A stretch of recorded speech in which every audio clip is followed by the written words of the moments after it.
lot of the challenges that people have is because they feel self-conscious, worried about what other people might think of the tone of your voice, the quality of your voice, the volume of your voice. I work with a lot of people who are more quietly spoken, and they're afraid that if they speak up, they're going to sound like they're shouting. Very often in those cases, actually the case is when they feel like they're speaking too loudly to everyone else, it actually just sounds nice and clear. So the exercises we're going to do here are going to maybe challenge you a little bit in your self-consciousness, but if they do, just remember that you're playing. Remember there's no right or wrong sounds. So a hand on the belly to remind you to breathe in fully, a hand on your chest so that you can feel where the vibrations travel, and just start with a simple hum. So just to warm up your voice, nice and easy. Hum, any tone, wherever it is for you, just to come back into breath and hum. And then the next step is you're going to siren that hum. So up and down.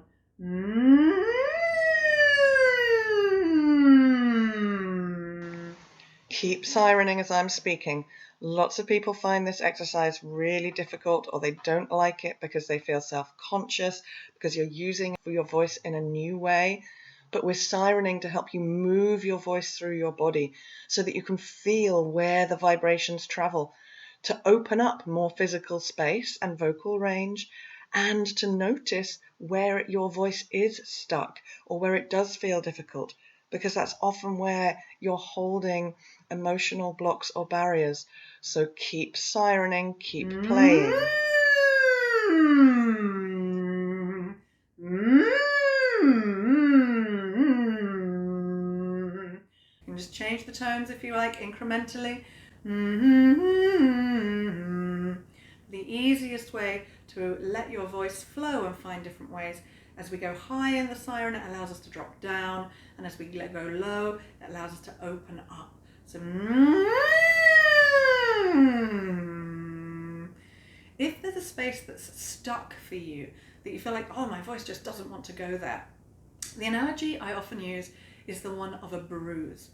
So if your voice gets stuck, or if big emotions come up in a space with a particular tone, then it's almost like when you've got a bruise and you hit the center of it, it really hurts. But if you rub around the edges, you gently encourage the blood and the calming and the soothing. So what you can do if you have a stuckness or a big emotional response to a specific tone is sound around it. So you can just gently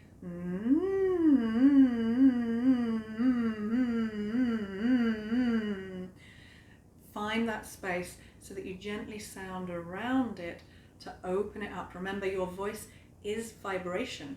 So you are changing and working in. The vibrations don't just stay in one place.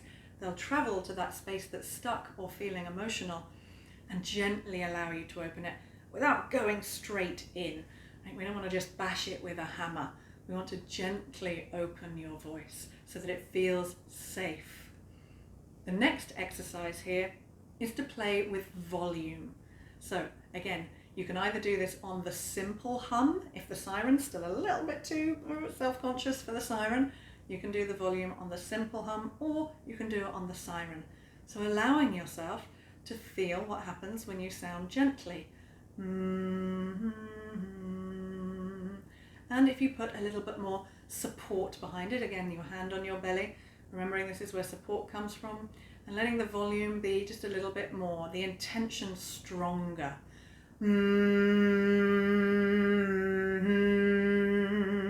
Or on the siren.